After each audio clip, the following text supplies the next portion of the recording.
Hello, how's it going today? I'm doing pretty good. Thanks for joining us for the next meeting here. Not so much as a meeting as I want to share a story with y'all. Kind of fits our series of scams and fraudulent activity out there in the world that you should be aware of.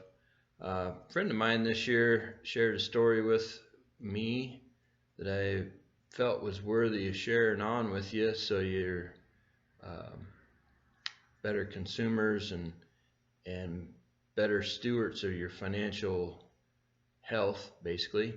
Um, so anyway, it goes like this. For several years, my friend had set up an account with Edward Jones, and the account was for a college fund for his son. And he had it on autopilot, meaning he got paid on the first of the month, and on the 5th, Edward Jones had permission to automatically withdraw a certain amount of money to put into said college fund. That was an investment, right? Investment gurus will sell you on those types of funds and they accrue interest, and there's compounding interest, and it's an investment strategy, right? And you're investing in your children's future, which makes you feel good and is awesome. Like, if you have the ability to do it, that's super awesome. Well, anyway, this has been going on for several years, and happened to be it was in the summertime, actually. And my friend I feel like probably does a pretty good job of monitoring his bank accounts. But this particular weekend, they were up on the mountain, and email come in on a Friday evening, if I remember right, and was something to the effect of getting ready to do another withdrawal from the checking account. It was for $1. Okay. And then on Saturday, a much larger amount of money was withdrawn.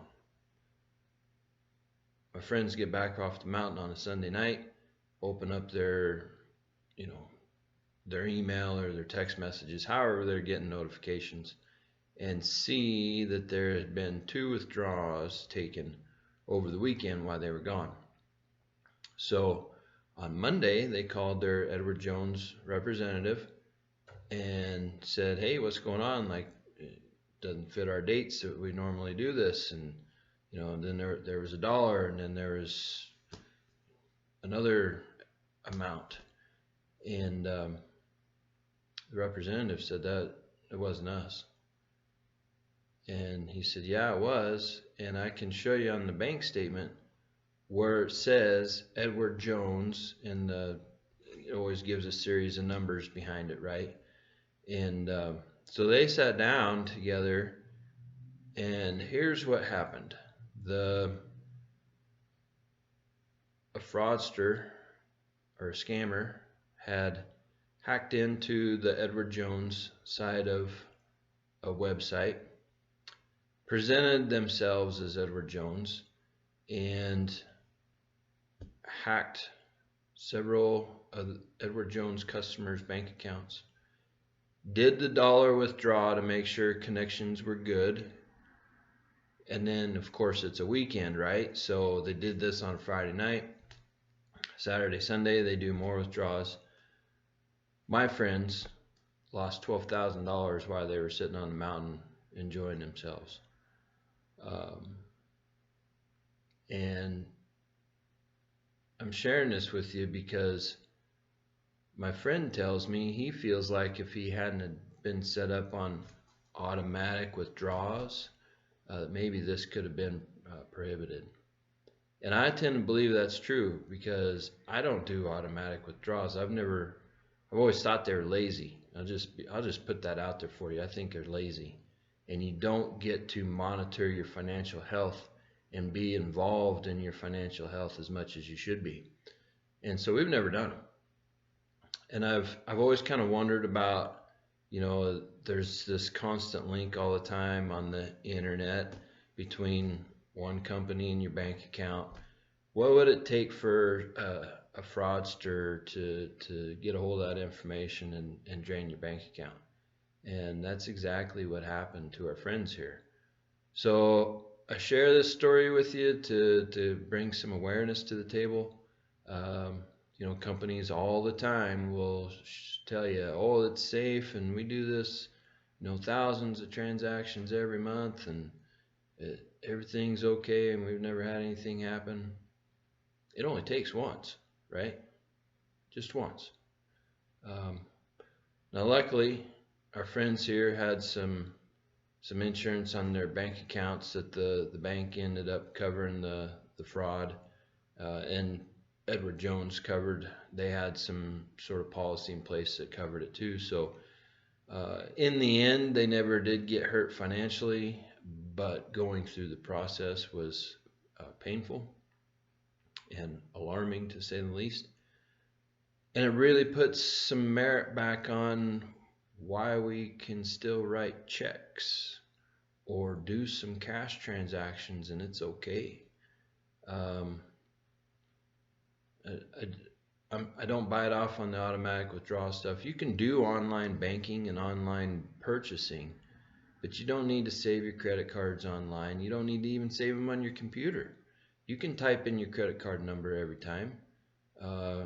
You know, it's how it gets passed on as being convenient, right? It's like, oh, I'm going to save your credit card information. It's only on the computer and it's convenient. That way, when you do it next time, it saves you 30 seconds. And then the next time you make a purchase, it's another 30 seconds. It's a convenience. It's like you know, it's a convenience store. Like you can buy a gallon of milk at the convenience store for $5, or go to the grocery store and buy it for $4. Like conveniences cost money. So be aware of that and slow down a second and think about some of the decisions you're making and how things are being handled in your life. I know my friends here, that was a pretty scary moment for them. Now, like I said, it all got rectified and they got made whole, but there was a chance that wasn't going to happen.